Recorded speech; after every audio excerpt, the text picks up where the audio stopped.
Hello students, welcome to Hayat classes. आज हम class 11th biology का कोर्स स्टार्ट कर रहे हैं और 11th क्लास की बायोलॉजी के अंदर टोटल बच्चों 22 चैप्टर्स हैं। पहले मैं आपको थोड़ा आइडिया दे दूं सिलेबस के regarding.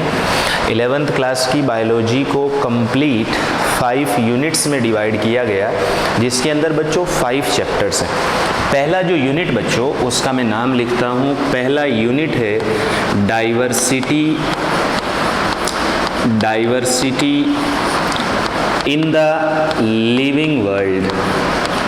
Diversity in the living world मतलब क्या हुआ बच्चों इस यूनिट का? आप इस यूनिट में क्या पढ़ोगे? इस यूनिट में बच्चों आपको ये बताया गया कि जो लिविंग वर्ल्ड होगा, मीन्स जो ये अर्थ होगी, क्योंकि अर्थ के अलावा तो कोई ऐसी जगह है नहीं जहाँ लिविंग ऑर्गेनिज्म प्रेजेंट हो। तो लिविंग वर्ल्ड मीन्स आप समझेंगे इस अर्थ पर रहने वाले लिविंग ऑर्गेनिजम्स। उन लिविंग ऑर्गेनिजम्स की आपको इसमें पढ़नी है बच्चों डाइवर्सिटी। डाइवर्सिटी मीन्स होता है वैरायटी, और वैरायटी मीन्स टाइप्स। जैसे आपके पास किसी भी चीज़ के टाइप्स हों, 2 टाइप 3 टाइप, आप उसको कह देते हो डाइवर्सिटी। ऐसे ही इस अर्थ पर जो लिविंग ऑर्गेनिजम्स प्रेजेंट होंगे, उन लिविंग ऑर्गेनिजम्स के जो टाइप्स होंगे, वैरायटी होंगी, उनको हमें स्टडी करना है इस यूनिट के अंदर। ये बच्चों आपका यूनिट फर्स्ट बायोलॉजी में क्लास 11th में इस नाम से दिया हुआ यूनिट फर्स्ट। और इस फर्स्ट यूनिट के अंदर बच्चों टोटल 4 चैप्टर्स को कवर किया गया। पहला चैप्टर है बच्चों the living world. First chapter जो बच्चों इसमें है वो है द लिविंग वर्ल्ड। इस लिविंग वर्ल्ड वाले चैप्टर में कुछ बेसिक सी बातें आपको बताई गई हैं। देखो 11th की बायोलॉजी में बहुत सारे टॉपिक्स, बहुत सारे चैप्टर्स ऐसे भी है बच्चों जो कॉन्सेप्चुअली हैं, जो आपको पूरे कॉन्सेप्ट के साथ समझने, और बहुत सारे चैप्टर्स ऐसे भी हैं जो क्वेश्चंस करने के लिए आपको उन्हें याद करने। तो उसी में आ जाता है डाइवर्सिटी, जहाँ पर आपको बहुत सारी चीज़ें याद रखनी होती है, लेकिन जो कॉन्सेप्चुअल होगा हम उसको उसी के अकॉर्डिंग समझेंगे। तो मैं पहले 4 चैप्टर्स के नाम लिख देता हूं। फर्स्ट है बच्चों the living world. Second chapter biological classification. Second chapter है बच्चों बायोलॉजिकल क्लासिफिकेशन। और इन चैप्टर्स के अंदर क्या क्या आपको पढ़ना है वो भी मैं आपको बताऊंगा। हर चैप्टर में आपको लिविंग ऑर्गेनिज्म की डाइवर्सिटी से रिलेटेड ही पढ़ना है। थर्ड जो चैप्टर बच्चों आपको पढ़ना है फर्स्ट यूनिट में वो है प्लांट किंगडम। और फोर्थ और लास्ट फर्स्ट यूनिट का जो चैप्टर आप पढ़ोगे वो है बच्चों एनिमल किंगडम। तो मतलब ये हुआ कहने का कि फर्स्ट यूनिट में आपको ये 4 चैप्टर बच्चों कवर करने। और जब आप ऑनलाइन स्टडी करोगे बायोलॉजी की बच्चों, तो उसका एक तरीका है ऑनलाइन पढ़ने का। पहले आप जो भी मैं बात बताऊंगा, जो भी कॉन्सेप्ट आपको सिखाऊंगा, पहले आप बहुत ध्यान से उसको सुनोगे, उसके बाद आप उसको नोट करोगे। यानी पहले आपको सुनना है, उसके बाद उसको नोट करना है। जब आप ध्यान से सुनोगे तो उम्मीद है कि आपको कोई डाउट नहीं होगा। ये नहीं करना है कि आप सुन भी रहे हो और लिख भी रहे हो। इसीलिए हम लेक्चर को बहुत लंबा रिकॉर्ड नहीं करेंगे और बहुत बेसिक से बताएंगे कि आपको कोई डाउट ना आए। मैंने एक आइडिया दिया आपको कि फर्स्ट यूनिट में इन 4 चैप्टर्स के बारे में पढ़ना है। अब थोड़ी सी हम स्टार्टिंग करते हैं बच्चों फर्स्ट चैप्टर की, यानी जो हमारा फर्स्ट चैप्टर है the living world. The living world. और लिविंग वर्ल्ड कहने से मतलब है यहाँ पर कि इस अर्थ पर जो लिविंग ऑर्गेनिजम्स प्रेजेंट होंगे, उन्हीं लिविंग ऑर्गेनिजम्स को यहाँ बोल दिया गया लिविंग वर्ल्ड। अब समझो आप स्टडी कर रहे हो बच्चों, अभी 10th पास आउट कर आप आए हो 11th में, और 11th में आपको सेपरेटली पढ़ना है बायोलॉजी, सेपरेटली पढ़ना है आपको फिजिक्स, केमिस्ट्री। 10th में तो आप कंबाइन नहीं पढ़ते थे, यहाँ कंबाइन नहीं पढ़ा जाएगा, यहाँ सेपरेट होगा। तो यहाँ पर बच्चों इसी चैप्टर में आपको डेफिनेशन बताया गया कि बायोलॉजी का डेफिनेशन क्या है। अगर आपसे पूछा जाए कि बायोलॉजी है क्या, हम बायोलॉजी में किस चीज़ की स्टडी करते हैं, हम किस चीज़ को पढ़ते हैं बायोलॉजी में, अगर ये आपसे पूछा जाए तो बच्चों आपकी बुक यानी सिलेबस जो है आपका, और सिलेबस जो बुक है आपकी बच्चों वो है एनसीईआरटी।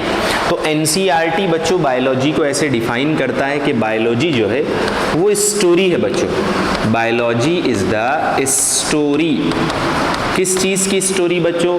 लाइफ की। Biology is the story of life on earth. मतलब क्या हुआ कि इस अर्थ पर जो लाइफ है, लाइफ कहने से मतलब है बच्चों लिविंग ऑर्गेनिजम्स, इस अर्थ पर जो लिविंग ऑर्गेनिजम्स, उन लिविंग ऑर्गेनिजम्स की क्या स्टोरी है। स्टोरी कहने से क्या मतलब है बच्चों? स्टोरी कहने से मतलब ये कि बायोलॉजी इस बात को जानना चाहता है, पढ़ना चाहता है कि जो इस अर्थ पर इतने सारे ऑर्गेनिजम्स, आप देखो आपको बहुत सारे अलग अलग टाइप के प्लांट्स नज़र आते हैं, अलग अलग टाइप के एनिमल्स नज़र आते हैं, है ना, और ह्यूमन बीइंग की पॉपुलेशन में भी आपको वैरायटी नज़र आती है। कहने का मतलब ये हुआ कि जो ये लिविंग ऑर्गेनिज्म इतने सारे अर्थ पर प्रेजेंट है, इतने सारे टाइप्स के, इन लिविंग ऑर्गेनिजम्स का अर्थ पर फॉर्मेशन कैसे हुआ? क्या ये सारे लिविंग ऑर्गेनिज्म एक साथ बन गए? हमको अलग अलग टाइप के प्लांट नजर आते हैं, छोटे प्लांट, मीडियम साइज के प्लांट, बड़े प्लांट, है ना, छोटे एनिमल, बड़े एनिमल, है ना। तो ये सब जो वैरायटी है लिविंग ऑर्गेनिज्म की, इसके बनने की कहानी क्या है बच्चों? स्टोरी मीन्स इसकी कहानी क्या है? किसकी कहानी? लाइफ की। और लाइफ मीन्स लिविंग ऑर्गेनिज्म, कि इस अर्थ पर इतने सारे, इतने टाइप के लिविंग ऑर्गेनिज्म कैसे बन गए, कहां से आ गए, किस तरह वो बने, इसकी स्टोरी को पढ़ना, यही है बायोलॉजी, जो कि आपको लिविंग वर्ल्ड वाले चैप्टर में बताया गया। तो बायोलॉजी क्या है बच्चों? Biology is the story of life on earth, यानी जो स्टोरी है लाइफ की, लिविंग ऑर्गेनिज्म की अर्थ पर, उसको स्टडी करना, यह है बायोलॉजी बच्चों। दूसरी बात एक और समझो, अब साइंटिस्टों ने जब इस स्टोरी को जानना चाहा कि इस अर्थ पर लिविंग ऑर्गेनिज्म कैसे बने, तो साइंटिस्टों को बच्चों ये पता चला कि लिविंग ऑर्गेनिज्म का इस अर्थ पर बनने का एक खास पैटर्न है। ऐसा नहीं कि सारे ऑर्गेनिज्म एक साथ आ गए। आप सब ने ये पढ़ा होगा कि लिविंग ऑर्गेनिज्म बने होते हैं सेल से, बहुत बेसिक सी बात है, कोई भी लिविंग ऑर्गेनिज्म हो वो सेल से बना होगा। अब यहाँ बायोलॉजी ने यानी इस तरह रिसर्च किया और ये पता लगाया कि पहले इस अर्थ पर एक सेल का फॉर्मेशन हुआ, उसका पूरा प्रोसेस, उस सेल से एक यूनिसेलुलर ऑर्गेनिज्म बना, उस यूनिसेलुलर ऑर्गेनिज्म से मल्टी सेलुलर ऑर्गेनिज्म बना, क्योंकि आपको पता है हर ऑर्गेनिज्म सेल से बना होता है। तो पहले एक सेल बनकर तैयार हुआ इस अर्थ पर। स्टोरी, कहानी क्या है जो पता चली बायोलॉजी को? कि कहानी ये कि पहले इस अर्थ पर एक सेल बना, उस सेल से एक यूनिसेलुलर ऑर्गेनिज्म क्रिएट हुआ, यूनिसेलुलर ऑर्गेनिज्म से मल्टी सेलुलर ऑर्गेनिज्म बने, और मल्टी सेलुलर ऑर्गेनिज्म में सिंपल ऑर्गेनिज्म यानी बहुत सिंपल से लेकर कॉम्प्लेक्स ऑर्गेनिज्म तक एक सीक्वेंस में बने। और लिविंग ऑर्गेनिज्म के बनने का सीक्वेंस बच्चों कहलाता है evolution.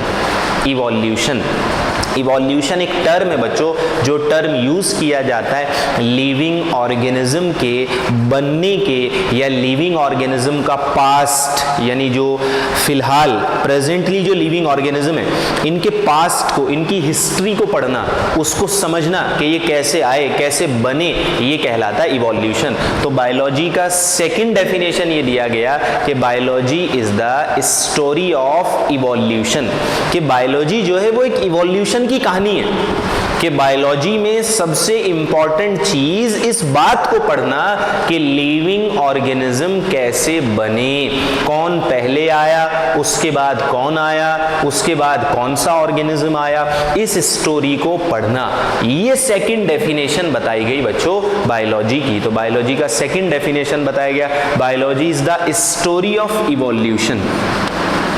Biology is the story of evolution. Biology is the story of evolution of living organism on earth. इसीलिए मैंने 2 एरो लगाए थे बच्चों स्टार्टिंग में, लिविंग ऑर्गेनिज्म ऑन अर्थ, कि इस अर्थ पर जो लिविंग ऑर्गेनिज्म उनके इवोल्यूशन की क्या कहानी, ये है बच्चों बायोलॉजी। तो बहरहाल मैंने आपको एक इंट्रोडक्शन दिया कि बायोलॉजी में सबसे इम्पॉर्टेंट चीज़ क्या होती है पढ़ने की। सबसे इम्पॉर्टेंट चीज़ ये होती है पढ़ने की कि इस अर्थ पर लिविंग ऑर्गेनिज्म का इवोल्यूशन कैसे हुआ। यानी साइंस को ये समझ नहीं आता कि इतने सारे ऑर्गेनिज्म बन कैसे गए, इनके बनने का कोई ना कोई तो पैटर्न रहा होगा। यानी साइंस ये नहीं मानता कि इन सबको गॉड ने क्रिएट किया, ये साइंस इस चीज़ को एक्सेप्ट नहीं करता कि इन सारे ऑर्गेनिजम्स को गॉड ने बनाया, ये साइंस एक्सेप्ट नहीं करता। साइंस कहता है कि ये ऑर्गेनिज्म एक खास पैटर्न को फॉलो करते हुए इस अर्थ पर बने, और ऑर्गेनिज्म इस तरह से बने कि जो नया ऑर्गेनिज्म होगा वो पुराने वाले ऑर्गेनिज्म से बेहतर होगा। इवोल्यूशन मीन्स होता है बच्चों चेंजेस आना, बदलाव आना। तो लिविंग ऑर्गेनिज्म में जो चेंजेस आए, जो लिविंग ऑर्गेनिज्म बने, उसकी कहानी ये बायोलॉजी है। तो मैंने बिल्कुल बेसिक आपको बताया। जो इस चैप्टर में 2 डेफिनेशन बायोलॉजी की दी गई कि बायोलॉजी क्या है। Biology is the story of life on earth, या फिर आप ऐसे कह सकते हो biology is the story of evolution of living organism on earth. दूसरा बच्चों, ये जो टर्म है बायोलॉजी, इस टर्म को पहली बार सजेस्ट किया, ये क्वेश्चन आया हुआ है बच्चों नीट के एग्जाम में, क्योंकि हम थ्योरी इस तरह से बच्चों पढ़ेंगे कि हमारे नीट के क्वेश्चंस इजीली सॉल्व हो जाएं। जो प्रीवियस ईयर के क्वेश्चन वो भी, और जो आने वाले ईयर्स के क्वेश्चन है जो आप नीट का एग्जाम दोगे वो भी, उन्हीं को ध्यान में रखते हुए हमें थ्योरी पढ़नी है, क्योंकि हमारा मेन बच्चों जो टारगेट है वो है नीट।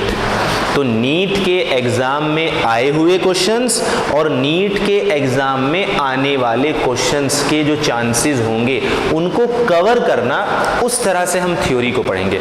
तो ये क्वेश्चन आया हुआ है बच्चों, बायोलॉजी टर्म, जो ये बायोलॉजी नाम है, ये जो टर्म है बच्चों biology, biology term was first suggested by, biology term was first suggested by, मतलब क्या हुआ कि भाई लिविंग ऑर्गेनिज्म की कहानी को पढ़ना, इसको बायोलॉजी कहा जाए। यानी लिविंग ऑर्गेनिज्म के बारे में पढ़ना, लिविंग ऑर्गेनिज्म की स्टोरी को पढ़ना, लिविंग ऑर्गेनिज्म के इवोल्यूशन को पढ़ना, इसको बायोलॉजी बोला जाए। इसका सजेशन टर्म वॉज, यानी biology term was first suggested by, यानी बायोलॉजी नाम का सबसे पहले सुझाव 2 साइंटिस्टों ने दिया बच्चों। उसमें एक साइंटिस्ट का नाम आपको याद करना है, लेमार्क, दूसरा बच्चों एंड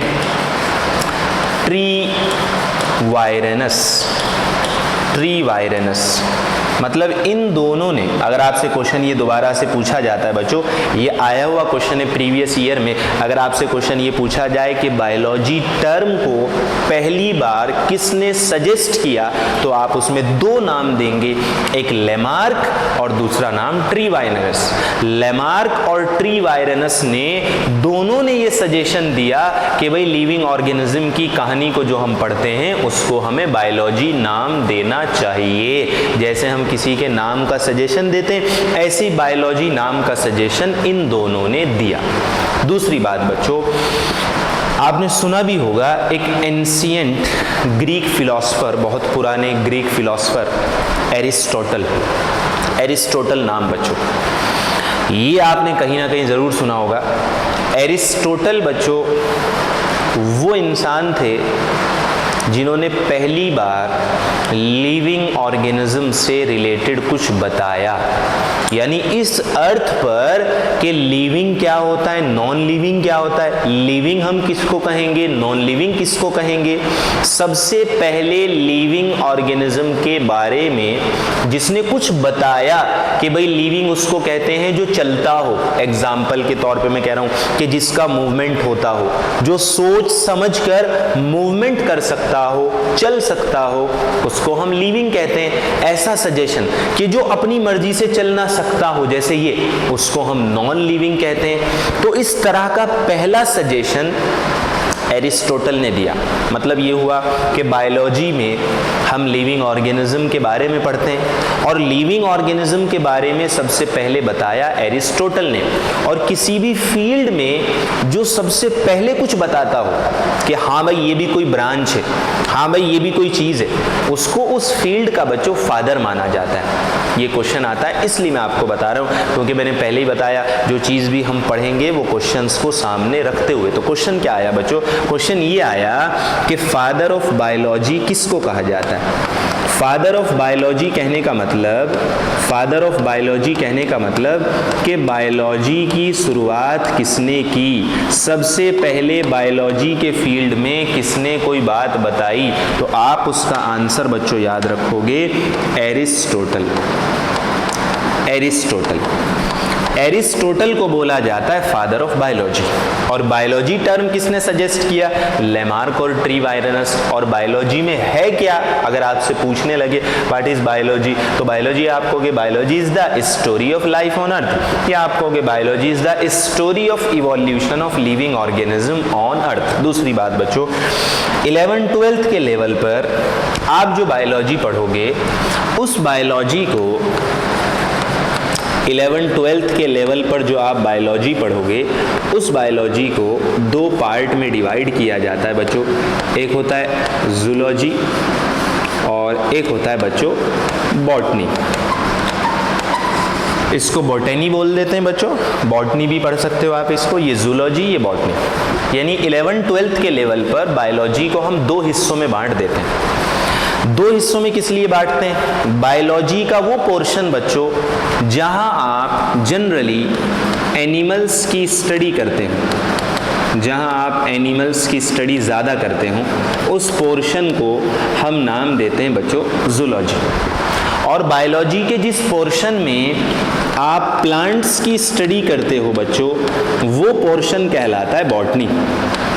तो अगर आपको कहा जाए कि ये बॉटनी का क्वेश्चन है, ये बॉटनी का क्वेश्चन है, तो आप इसका मतलब समझोगे ये क्वेश्चन प्लांट से रिलेटेड है। आपको कहा गया ये जूलॉजी का क्वेश्चन है, तो इसका मतलब ये क्वेश्चन एनिमल से रिलेटेड है। तो बॉटनी बायोलॉजी को 11th-12th के लेवल पर हम दो हिस्सों में बांटते हैं, जूलॉजी और बॉटनी। फिर आगे चलकर इनकी भी ब्रांचेज होती हैं, जूलॉजी में बहुत सारी ब्रांच होती हैं, बॉटनी में बहुत सारी ब्रांचेज होती हैं। खैर बहरहाल बच्चों, मैं इसको क्यों बता रहा हूँ? मैं इसको इसलिए बता रहा हूँ कि यहाँ पर एक क्वेश्चन ये आता है कि एनिमल के रिगार्डिंग बायोलॉजी में जो हमको हमारे सराउंडिंग में सबसे ज़्यादा ऑर्गेनिज्म नज़र आते हैं, वो या तो कोई प्लांट हमको दिखेगा या हमको एनिमल दिखेगा। हमें पता है बच्चों कि ऑर्गेनिजम्स के बहुत सारे टाइप होते हैं। कुछ ऐसे भी ऑर्गेनिजम्स होते हैं जो हमको नेकेड आइज से नहीं दिखते, उनको देखने के लिए हमें माइक्रोस्कोप चाहिए। लेकिन जो ऑर्गेनिज्म हमारी सराउंडिंग में हमको नज़र आते हैं उसमें या तो कोई प्लांट होगा या कोई एनिमल होगा। और प्लांट और एनिमल इन दोनों की स्टडी को हम सेपरेट सेपरेट नाम देते हैं। ये मैं आपको क्यों बता रहा हूँ? मैं इसलिए बता रहा हूँ कि यहाँ हमें दो क्वेश्चंस बच्चों याद करने हैं जो प्रीवियस ईयर में आए, फादर ऑफ जूलॉजी और फादर ऑफ बॉटनी। मतलब कि जूलॉजी में सबसे पहले किसने कोई बात बताई कि हाँ भाई जूलॉजी में एनिमल को पढ़ा जाता है, या एनिमल के बारे में सबसे पहले किसने बताया कि एनिमल ये होता है या एनिमल की ये खासियत होती है। इसी तरह प्लांट के बारे में सबसे पहले किसने बताया, और जो सबसे पहले किसी फील्ड के बारे में बताते हो, किसी फील्ड की शुरुआत करते हो, स्टार्टिंग करते हो, उन्हीं को हम बच्चों उस फील्ड का फादर बोलते हैं। तो बेसिकली यहाँ पर हमें दो क्वेश्चंस बच्चों कवर करने, एक तो फादर ऑफ जूलॉजी और दूसरा हमें यहाँ क्वेश्चन कवर करना है फादर ऑफ बॉटनी। बच्चों बॉटनी, इसको बॉटनी भी बोल सकते हो आप, लेकिन बॉटनी पढ़ देते हैं इसको बच्चों, ए इसमें साइलेंट रहता है, बॉटनी आप इसको पढ़ सकते हो, ये भी सही प्रोनाउंसिएशन इसका।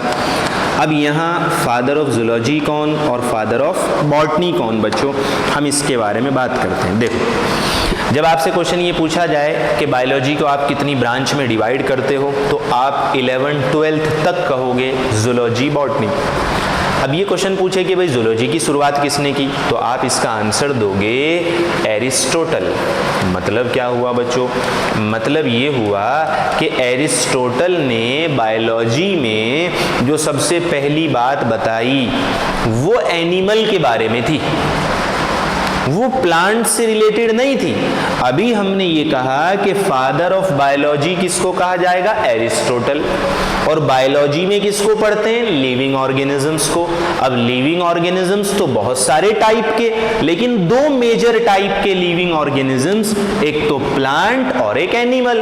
प्लांट को हम किस में स्टडी करते हैं, बॉटनी, और एनिमल को किस में स्टडी करते हैं, जूलॉजी। मतलब ये हुआ कि बायोलॉजी से रिलेटेड सबसे पहले एरिस्टोटल ने बताया, लेकिन एरिस्टोटल ने जो बताया वो जूलॉजी से रिलेटेड था, मतलब वो एनिमल से रिलेटेड था। तो इसका मतलब फादर ऑफ जूलॉजी हम एरिस्टोटल को इसलिए बोलते हैं क्योंकि एरिस्टोटल ने जो बात बताई वो एनिमल के बारे में थी, और वो बायोलॉजी से रिलेटेड तो होगी क्योंकि एनिमल बायोलॉजी में स्टडी किए जाते हैं। और फादर ऑफ बॉटनी जब आपसे पूछेगा बच्चों कि फादर ऑफ बॉटनी कौन होगा, तो आप इसका आंसर दोगे बच्चों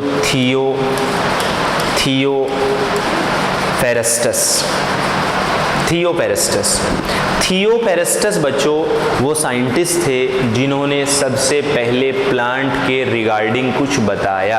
अब वो क्या बताया उसकी हम यहाँ बात नहीं कर रहे हैं, हाँ कि भाई प्लांट की कोई कैरेक्टरिस्टिक होती है। तो इसी बेसिस पर हमने यहाँ दो क्वेश्चंस कवर किए, फादर ऑफ जूलॉजी एरिस्टोटल और फादर ऑफ बॉटनी थियोपेरेस्टस बच्चों आप इसको पढ़ोगे। ये हमारे क्वेश्चंस हो गए बेसिक। तो हमने क्या कवर किया कि बायोलॉजी क्या है बच्चों, biology is the story of life on earth, कि ये स्टोरी पढ़ना, कहानी की तरह पढ़ना कि इस अर्थ पर लिविंग ऑर्गेनिज्म की क्या कहानी है। और कहानी क्या है कि वो कैसे बने, कैसे आए, कौन पहले बना, कौन बाद में बना, और इसको स्टडी करना ये इवोल्यूशन कहलाता है। बायोलॉजी का बच्चों वो फील्ड जहाँ सबसे ज़्यादा स्टडी की जाती है वो इवोल्यूशन का फील्ड, जिसमें ये समझा जाता है कि इस अर्थ पर आखिर ये ऑर्गेनिज्म बने कैसे। क्योंकि मैंने बताया साइंस ये नहीं कहता कि इन ऑर्गेनिजम्स को गॉड ने क्रिएट किया, वो ये नहीं कहता, वो कहता है कि ये खुद बने और इनके बनने का एक प्रोसेस, जिस प्रोसेस को वो नाम देते हैं इवोल्यूशन। फिर हमने पढ़ा कि फादर ऑफ बायोलॉजी आप किसको कहोगे, और ये भी पढ़ा उससे पहले कि बायोलॉजी टर्म किसने सजेस्ट किया, तो आप उसका आंसर देंगे लेमार्क एंड ट्रीवायरनस। और फादर ऑफ बायोलॉजी का मतलब क्या हुआ कि बायोलॉजी से रिलेटेड सबसे पहले किसने कोई बात बताई, तो आप कहोगे एरिस्टोटल। बायोलॉजी को कितने हिस्सों में बांटोगे आप 11th-12th के लेवल पर, दो, जूलॉजी और बॉटनी। जूलॉजी में एनिमल्स की स्टडी करोगे, बॉटनी में प्लांट्स की स्टडी करोगे। फादर ऑफ जूलॉजी आप एरिस्टोटल को कहोगे और फादर ऑफ बॉटनी थियोपेरेस्टस को कहोगे। अब सुनो बच्चों नेक्स्ट बात, क्योंकि मैंने आपको एक बात बताई, बहुत सारी चीज़ें ऐसी होंगी जो हमें याद करनी है। याद इसलिए करनी है कि हमारा नीट का क्वेश्चन ना रहे, हम हर क्वेश्चन को अटेम्प्ट कर ले सही। उसके लिए बहुत सारे टॉपिक्स हमें याद भी करने बच्चों, यानी जहाँ पर हमको याद करने के अलावा कोई दूसरा हमारे पास ऑप्शन है ही नहीं, कि हम उसमें कोई कॉन्सेप्ट लगा ही नहीं सकते कि ये चीज़ हमको याद ही रखनी है ताकि डायरेक्टली हम क्वेश्चन का आंसर दे दें। अब इस यूनिट के अंदर बच्चों पहले ही पेज पर जैसे ही आप 11th की बायोलॉजी को ओपन करोगे तो स्टार्टिंग में एक बहुत ही महान साइंटिस्ट बच्चों उनके बारे में बताया गया। पहले मैं नाम लिख देता हूँ, और साइंटिस्ट का नाम है बच्चों अर्नस्ट मायर। इनके बारे में बताया गया बच्चों। इनका बहुत बड़ा कंट्रीब्यूशन है बच्चों बायोलॉजी में। बायोलॉजी के अंदर रिसर्चेस, बायोलॉजी के अंदर बहुत सारे कॉन्सेप्ट को बताने में, समझाने में इन साइंटिस्ट का, इन बायोलॉजिस्ट का बहुत बड़ा रोल है बच्चों। बायोलॉजिस्ट उसको कहा जाता है जो बायोलॉजी के फील्ड में रिसर्च करता हो, बायोलॉजी के फील्ड में स्टडी करता हो, डिस्कवरी करता हो, वो बायोलॉजिस्ट कहलाता है बच्चों। तो अर्नस्ट मायर, इनके बारे में एक फैक्ट देखो, कितना मजेदार फैक्ट बच्चों। अर्नस्ट मायर ऐसे बायोलॉजिस्ट जिनका बर्थ हुआ 1904 में और इनकी डेथ हुई बच्चों 2004 में, यानी 100 साल की एज पर इनकी डेथ हुई।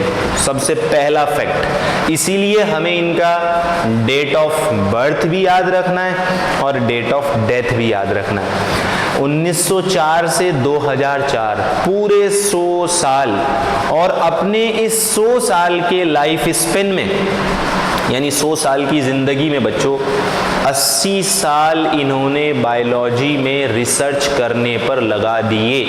80 ईयर्स मतलब आप समझो 21 ईयर की एज से 21 साल की उम्र से इन्होंने बायोलॉजी के फील्ड में काम करना स्टार्ट किया और बायोलॉजी के बहुत सारे फील्ड में काम किया और 80 साल तक किया, मरने टाइम तक, आखिरी टाइम तक बिल्कुल। दूसरी बात, अर्नस्ट मायर के बारे में आपको क्या क्या बातें याद रखनी है बच्चों। पहला पॉइंट, अर्नस्ट मायर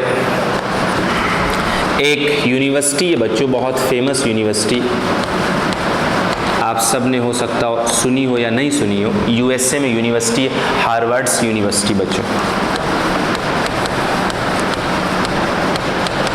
हार्वर्ड्स यूनिवर्सिटी, हार्वर्ड यूनिवर्सिटी है बच्चों, बहुत फेमस यूनिवर्सिटी है यूएसए में।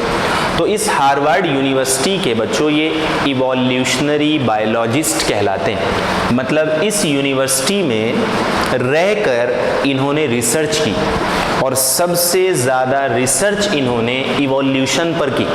इवोल्यूशन मीन्स समझो कि इस बात को स्टडी करना कि ऑर्गेनिज्म का पास्ट क्या था, ऑर्गेनिज्म इस अर्थ पर कैसे बने, उनमें क्या क्या चेंजेस आए, टाइम टू टाइम कौन से ऑर्गेनिज्म खत्म हुए, कौन से ऑर्गेनिज्म बने, इसी को इवोल्यूशन बोला जाता है बच्चों। तो ये हार्वर्ड्स यूनिवर्सिटी के इवोल्यूशनरी बायोलॉजिस्ट हैं बच्चों।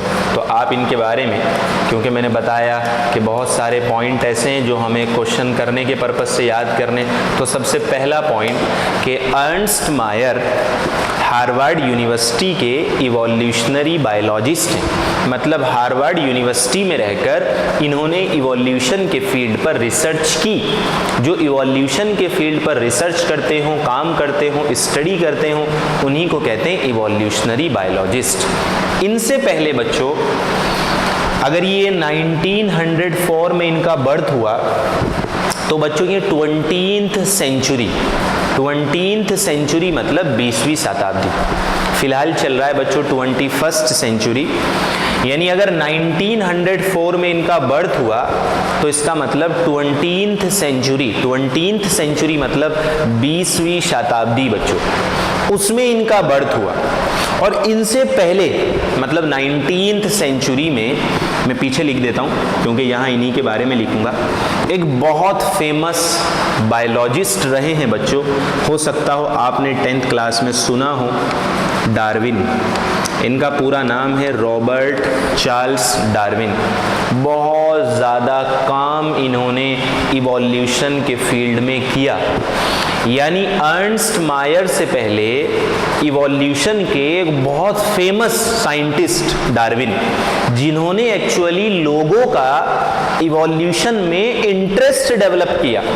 यानी इवोल्यूशन की कहानी को साइंटिस्ट पढ़ना या उसको स्टडी करना, उसको सुनना पसंद नहीं करते थे, लेकिन डार्विन वो साइंटिस्ट हैं बच्चों, वो बायोलॉजिस्ट हैं जिन्होंने पहली बार इवोल्यूशन से रिलेटेड ऐसी कहानियां बनाई। हालांकि ऐसा नहीं है कि डार्विन ने सबसे पहले इवोल्यूशन को स्टडी किया, इनसे पहले भी बहुत सारे साइंटिस्टों ने इवोल्यूशन के बारे में बताया, उसको स्टडी किया, लेकिन इन्होंने ऐसी स्टोरी बताई, ऐसी कहानी बताई कि उस स्टोरी, उस कहानी से लोगों में इंटरेस्ट पैदा हुआ इवोल्यूशन को पढ़ने और जानने का। अब मैं ये बात क्यों बता रहा हूँ, मैं इनका नाम क्यों बता रहा हूँ, मतलब डार्विन इवोल्यूशन के फील्ड में जब भी आप इवोल्यूशन की स्टडी करोगे तो उसमें डार्विन का कंट्रीब्यूशन, कि डार्विन ने क्या रोल प्ले किया, डार्विन ने क्या क्या बातें बताई, उस सब को आप जरूर पढ़ोगे। डार्विन के बिना इवोल्यूशन समझो आप है ही नहीं, क्योंकि इन्होंने ही सबसे पहले इंटरेस्टेड कहानियां बतानी शुरू की इवोल्यूशन के फील्ड में। अब हम इनका नाम बीच में क्यों लाएं? हम इनका नाम बीच में इसलिए लाए कि डार्विन ने काम किया बच्चों 19th सेंचुरी में।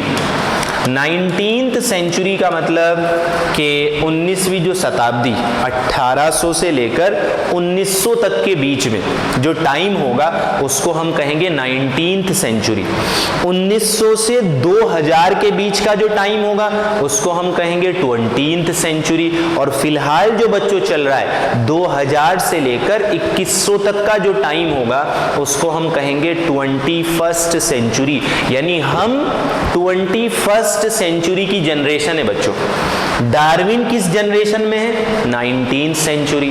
तो 19th सेंचुरी के बहुत फेमस साइंटिस्ट इवोल्यूशन के फील्ड में डार्विन, और डार्विन के बाद इवोल्यूशन के फील्ड में सबसे ज्यादा काम किया बच्चों अर्नस्ट मायर ने। अर्नस्ट मायर का आपको पहले तो याद रखना ये डेट, पूरे 100 साल 1904 से 2004। हार्वर्ड यूनिवर्सिटी में पढ़े तो इनको हार्वर्ड यूनिवर्सिटी का इवोल्यूशनरी बायोलॉजिस्ट बोला जाता है, और इन्होंने इवोल्यूशन के फील्ड में बहुत ज़्यादा काम किया, इसलिए इनको बोला जाता है the Darwin of 20th century, the Darwin of 20th century. ये क्वेश्चन बच्चों आ भी चुका, मेडिकल एग्जाम्स में ये क्वेश्चन आ चुका प्रीवियस ईयर में। 20th सेंचुरी का डार्विन कौन है बच्चों?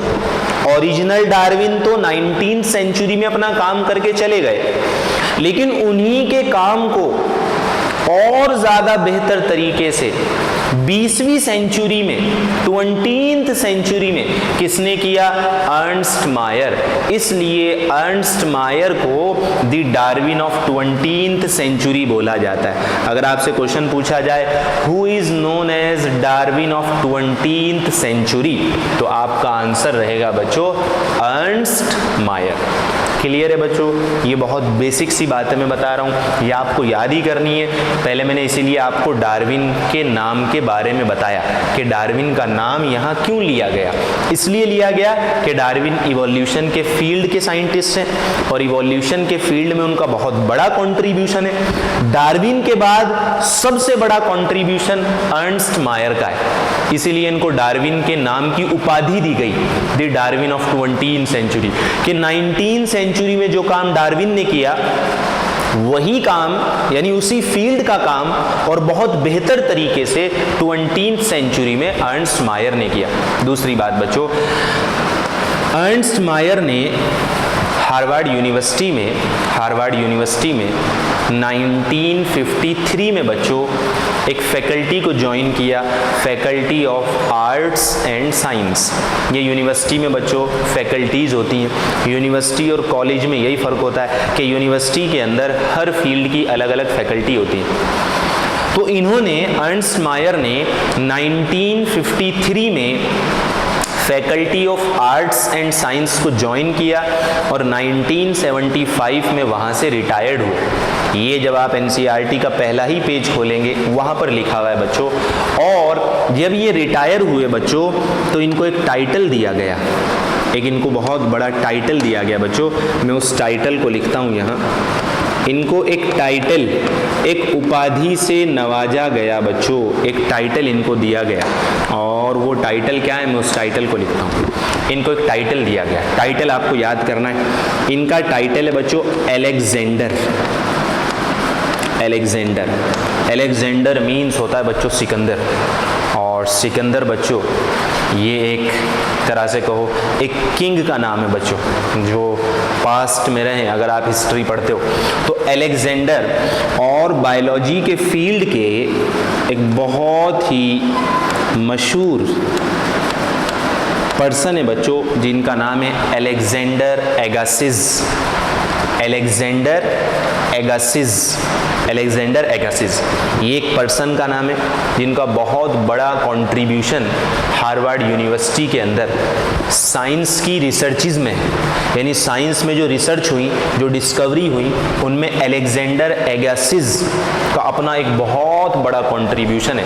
तो उनके नाम पर, यानी इन्होंने इतना अच्छा काम किया रिसर्चेज में, या ऐसी डिस्कवरी और रिसर्चेज इन्होंने की कि इनसे पहले के जो महान वैज्ञानिक हैं, जो बहुत फेमस साइंटिस्ट हैं, उनके नामों पर इनका नाम रखा गया। जैसे आप कहते हो कि किसी इंसान के अंदर, किसी सिंगर, किसी डांसर, किसी एक्टर की बिल्कुल वही क्वालिटी हो कि भाई जैसा डांस वो करता है वैसा ही डांस ये करता है, तो आप उसको उस डांसर के नाम पर उसका नाम रख देते हो। आप सिंगर के नाम पर उसका नाम रख देते हो कि भाई जैसी सिंगिंग वो करते हैं बिल्कुल ऐसी सिंगिंग ये करता है, तो आप उसको एक टाइटल दे देते हो, जो भी नाम देना चाहें। इसी तरह इन्होंने जो रिसर्चेस की उसके बेसिस पर इनको टाइटल दिया गया Alexander Agassiz professor. Alexander Agassiz professor of zoology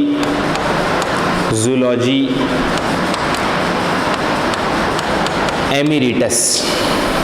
Alexander Agassiz ये एक प्रोफेसर रहे हैं बच्चों। प्रोफेसर उनको कहते हैं जो पीएचडी के बाद यूनिवर्सिटीज़ में अपॉइंटेड होते हों पढ़ाने के लिए, है ना, स्टूडेंट्स को रिसर्चेस कराने के लिए, वो प्रोफेसर कहलाते हैं। तो ये हार्वर्ड यूनिवर्सिटी में बच्चों पढ़े हैं, उस फैकल्टी में रहे हैं, तो इन्होंने रिसर्चेस की भी हैं और रिसर्चेस कराई भी हैं बच्चों। तो उसी के बेसिस पर इनको एक टाइटल दिया गया Alexander Agassiz professor of zoology emeritus. तो ये इनका बच्चों टाइटल है जो आपको याद करना है। इसको जब आप लिखकर 5-4 बार याद करोगे तो हो जाएगा। ये भी इनको एक टाइटल दिया जाता है the Darwin of 20th century, Ernst Mayr.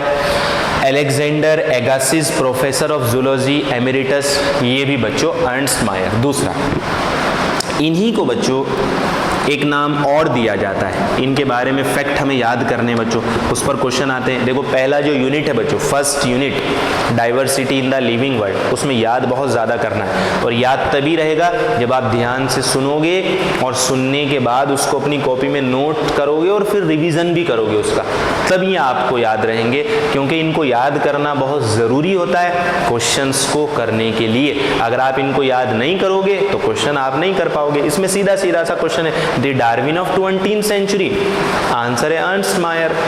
Title of Ernst Mayr Alexander Agassiz professor of zoology emeritus. ठीक है बच्चों, इन्हीं को अर्नस्ट मायर को ही एक बच्चों और टाइटल दिया जाता है। वो टाइटल है, इनको बोला जाता है triple crown of biology. Triple crown of biology. और मैं मतलब भी जितना हो रहा है बच्चों समझाता जा रहा हूँ आपको, ताकि याद करने में भी आपको आसानी रहे। अर्नस्ट मायर को ही एक और बच्चों नाम से जाना जाता है ट्रिपल। ट्रिपल मीन्स होता है 3 और क्राउन मीन्स होता है बच्चों ताज। ट्रिपल क्राउन ऑफ बायोलॉजी, यानी अर्नस्ट मायर वो बायोलॉजिस्ट हैं बच्चों जिनको बायोलॉजी के फील्ड में 3 प्राइज मिले, और बहुत बड़े प्राइज, जैसे बच्चों नोबेल प्राइज होता है ना, अपने इंडिया में भारत रत्न होता है, उस तरह के प्राइज। तो इनको बड़े लेवल के, मैं बताऊंगा अभी आपको, इनको ट्रिपल क्राउन ऑफ बायोलॉजी इसलिए बोला जाता है क्योंकि बायोलॉजी के फील्ड में इनको 3 प्राइज मिले। तो अगर आपसे ये क्वेश्चन पूछा जाए, who is known as triple crown of biology, triple means 3 और क्राउन मीन्स ताज, और यहाँ ताज का मतलब है बच्चों प्राइज। तो अगर क्वेश्चन ये आता है who is known as triple crown of biology, तो आपका आंसर होगा बच्चों अर्नस्ट मायर। और इनको ट्रिपल क्राउन इसलिए बोला जाता है क्योंकि इनको मिले 3 प्राइज। 3 प्राइज इनको मिले बच्चों। अब उन प्राइज के बारे में मैं आपको बताता हूँ। सबसे पहले इनको एक प्राइज मिला बच्चों जिसका नाम है बल्जान प्राइज। बल्जान प्राइज 1983 में इनको एक दूसरे कंट्री से, ये तो बच्चों हार्वर्ड यूनिवर्सिटी में, जो हार्वर्ड यूनिवर्सिटी है उसमें रिसर्च करते रहे और एक लंबे टाइम तक रिसर्च की। वहीं पर इन्होंने डिफरेंट फील्ड में रिसर्चेस की। इनकी रिसर्चेस को देखकर स्विट्जरलैंड एक कंपनी है बच्चों, कंपनी कह रहा हूँ, एक कंट्री है, सॉरी, स्विट्जरलैंड एक कंट्री है बच्चों। उस कंट्री के अंदर एक फाउंडेशन है। वो फाउंडेशन कुछ लोगों को प्राइज़ देता है, उन लोगों को देता है जो साइंस के फील्ड में बहुत अच्छी रिसर्चेस करते हों, ऐसी रिसर्चेस जिससे कुछ नया पता चलता हो, जिससे कुछ नया सीखने को मिलता हो, जिससे ह्यूमैनिटी का कुछ फ़ायदा होता हो। तो ऐसे फील्ड में रिसर्चेस करने वालों को वो प्राइज़ देते हैं और उनके प्राइज़ का नाम है बच्चों बल्जान प्राइज़। तो इन 3 प्राइज़ में, क्योंकि इन तीनों के नाम भी याद करने हैं आपको, सबसे पहला जो प्राइज़ इन्हें मिला उस प्राइज़ का नाम है बल्जान प्राइज़। और ये बल्जान प्राइज़ बच्चों इनको मिला 1983 में, और ये प्राइज़ इनको स्विट्ज़रलैंड कंट्री की तरफ से दिया गया। मतलब रिसर्चेस कहाँ पर कर रहे हैं? यूएसए में, और यूएसए की बहुत बड़ी यूनिवर्सिटी में। और इनकी रिसर्चेस को देखकर इनको प्राइज़ कौन दे रहा है बच्चों? स्विट्ज़रलैंड कंपनी का एक फाउंडेशन, स्विट्ज़रलैंड कंट्री का एक फाउंडेशन। और स्विट्ज़रलैंड कंट्री जो ये प्राइज़ देता है बच्चों, बल्जान प्राइज़, इस प्राइज़ में वो साइंटिस्टों को अपने कंट्री की करेंसी भी देता है। मतलब ये जैसे इनाम के तौर पे मिलता है कि इतने मिलियन जो भी स्विट्ज़रलैंड का करेंसी हो उसके आधार पर। कहने का मतलब ये हुआ कि सिर्फ ये नहीं है कि बल्जान प्राइज़ हाथ में ट्रॉफी दे दी, चलो भाई बल्जान प्राइज़ मिल गया। बाकायदा एक चेक मिलता है बच्चों जिसमें वहाँ की स्विट्ज़रलैंड की करेंसी का अमाउंट मिलता है और वो मिलियनों में होता है। ये बहुत बड़ा प्राइज़ है अपने आप में। फर्स्ट प्राइज़ कब मिला ये याद रखना है, डेट 1983, और क्या नाम है? बल्जान प्राइज़। सेकेंड प्राइज़ इनको मिला बच्चों इंटरनेशनल प्राइज़ का नाम है इंटरनेशनल प्राइज़, यानी ये इंटरनेशनल लेवल पर दिया जाता है और इसमें भी बहुत पैसा मिलता है बच्चों। एक तरह से कहो पैसा तो वो हम अपनी लैंग्वेज में बोलते हैं, वैसे करेंसी के बेसिस पे हम इसको समझ सकते हैं। International prize for biology, international prize for biology.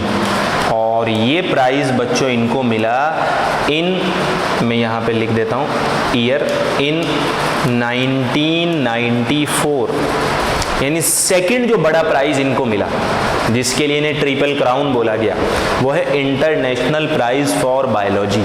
और ये प्राइज़ बच्चों मिलता है जापान कंट्री की तरफ से।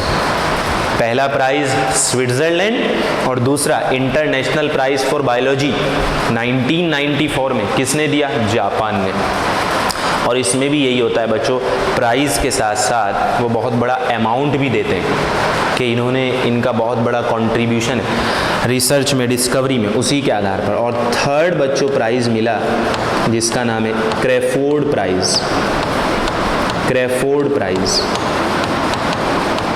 और ये मिला बच्चों इन 1999। मतलब अब कैसे याद रखना है आपको? पहले तो आपको क्या पॉइंट समझना है कि अर्न्स्ट मायर को ट्रिपल क्राउन ऑफ बायोलॉजी बोला जाता है इसलिए क्योंकि इनको 3 बड़े प्राइज़ मिले। पहला prize Balzan prize 1983, international prize for biology 1994।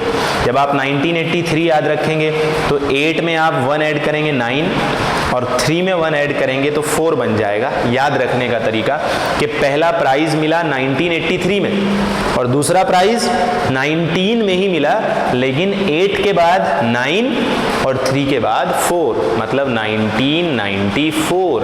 तो Balzan prize 1983, international prize for biology 1994 और क्रेफोर्ड प्राइज़ बच्चों 1999, यानी 2000 से 1 साल पहले। 2000 से एक साल पहले। तो इसलिए इनको बोला जाता है ट्रिपल क्राउन ऑफ बायोलॉजी। एक और मैं इन्हीं के बारे में पॉइंट बताता हूँ, हम जल्दी से रिकैप करते हैं क्या क्या हमें याद रखना है। अर्नस्ट मायर, इनका जो टाइम है बच्चों वो 1904 से 2004, पूरा 100 ईयर्स का इनका लाइफ रहा। 100 ईयर्स, 100 साल की ज़िंदगी इनकी रही। हार्वर्ड यूनिवर्सिटी में इन्होंने बहुत सारी रिसर्चेस की, इसलिए इनको हार्वर्ड्स यूनिवर्सिटी का इवोल्यूशनरी बायोलॉजिस्ट कहा जाता है। इवोल्यूशन के रिसर्चेस उसमें काम की वजह से इनको डार्विन ऑफ 20th सेंचुरी बोलते हैं। एक टाइटल इनको दिया गया Alexander Agassiz professor of zoology emeritus. दूसरा, इनको ट्रिपल क्राउन ऑफ बायोलॉजी बोलते हैं क्योंकि इनको 3 प्राइज मिले। Balzan prize 1983, international prize for biology 1994, Crafoord prize 1999। और एक और इन्हीं से रिलेटेड जो क्वेश्चन आ चुका, जो क्वेश्चन प्रीवियस ईयर में आ चुका, क्या क्वेश्चन है बच्चों? बायोलॉजी के अंदर एक टर्म होता है बच्चों जिसको कहते हैं स्पीशीज। स्पीशीज और स्पीशीज के डेफिनेशन को लेकर अलग अलग साइंटिस्टों ने अलग अलग बातें बताई कि भाई एक ऑर्गेनिज्म का जो ग्रुप होता है उसको हम एक स्पीशीज कह सकते हैं, कि एक टाइप के प्लांट एक स्पीशीज, दूसरे टाइप के प्लांट दूसरी स्पीशीज, एक टाइप का एनिमल एक स्पीशीज। मतलब स्पीशीज के रिगार्डिंग अलग अलग डेफिनेशन बताई गई अलग अलग टाइम में। ठीक है भाई, मतलब ये हुआ कि एक साइंटिस्ट ने कोई डेफिनेशन बताई कि स्पीशीज किसको कहा जाता है। उसने कहा कि भाई स्पीशीज उसको कहते हैं जो एनिमल्स का एक ग्रुप हो। दूसरे साइंटिस्ट ने उसमें कमी निकाल दी। फिर किसी दूसरे साइंटिस्ट ने कोई नई डेफिनेशन बताई, तो फिर किसी और साइंटिस्ट ने उसकी डेफिनेशन में कमी निकाल दी कि भाई आपकी डेफिनेशन में तो ये बात गलत साबित हो रही है। फिर और किसी तीसरे साइंटिस्ट ने डेफिनेशन बताई, किसी और साइंटिस्ट ने आकर उसमें भी कमी निकाल दी। कहने का मतलब ये हुआ कि स्पीशीज किसको कहा जाए, इसकी डेफिनेशन को लेकर बहुत सारे साइंटिस्टों ने अपने अपने विचार रखे, सब ने अलग अलग तरीके से उसको बताया। लेकिन अर्नस्ट मायर ने ऐसा डेफिनेशन बताया बच्चों जो आज तक भी एक्सेप्टेड होता है। यानी बायोलॉजिकल स्पीशीज की जो करंटली एक्सेप्टेड डेफिनेशन है, मतलब जिसको फिलहाल साइंस में एक्सेप्ट किया जाता है, हम उसको पढ़ेंगे भी। इन्होंने स्पीशीज की वो डेफिनेशन बताई जो आज तक भी रिप्लेस नहीं हो पाई। इनसे पहले के साइंटिस्टों ने जो डेफिनेशन बताई उसमें कुछ ना कुछ करेक्शन हो ही जाता था, लेकिन इनकी बताई हुई डेफिनेशन में अब तक भी कोई करेक्शन नहीं हो पाया। हुआ भी तो लेकिन वो ऐसा करेक्शन कि हम इन्होंने जो डेफिनेशन बताई उसके जो क्राइटेरिया रखे उसके आगे उन कमियों को नेग्लेक्ट कर देते हैं। तो आपको एक पॉइंट यहाँ पर ये याद रखना है। क्वेश्चन ऐसे पूछा गया, हु, या मैं इसको ऐसे लिखता हूँ, इसको हटा देता हूँ बच्चों। Currently accepted definition, currently accepted definition same as it is, मैं क्वेश्चन की लैंग्वेज लिख रहा हूँ। Currently accepted definition of biological species, currently accepted definition of biological species. मतलब क्या हुआ कि बायोलॉजी के अंदर स्पीशीज का डेफिनेशन जो फिलहाल भी एक्सेप्टेड है, करंटली एक्सेप्टेड यानी जो मौजूदा टाइम तक एक्सेप्ट किया जाता है। तो क्वेश्चन ऐसे पूछा गया, currently accepted definition of biological species was given by, यानी जो फिलहाल एक्सेप्टेड डेफिनेशन है बायोलॉजिकल स्पीशीज का उसको किसने दिया? तो आप इसका आंसर दोगे बच्चों अर्नस्ट मायर। अर्नस्ट मायर ने एक बात ये भी बताई कि आप बायोलॉजिकल स्पीशीज किसको कहोगे, और अर्नस्ट मायर से रिलेटेड जितने भी पॉइंट थे वो सब हमने लिख लिए। आखिरी बात आपको यही याद रखनी है, नेक्स्ट क्लास में हम इसी को आगे कंटिन्यू करेंगे। जो साइंटिस्ट वाला पोर्शन था उनसे रिलेटेड जितनी भी बातें थी वो सब हमने समझ ली, कवर कर ली। नेक्स्ट क्लास में इसी को कंटिन्यू करेंगे। ठीक है बच्चों, थैंक यू।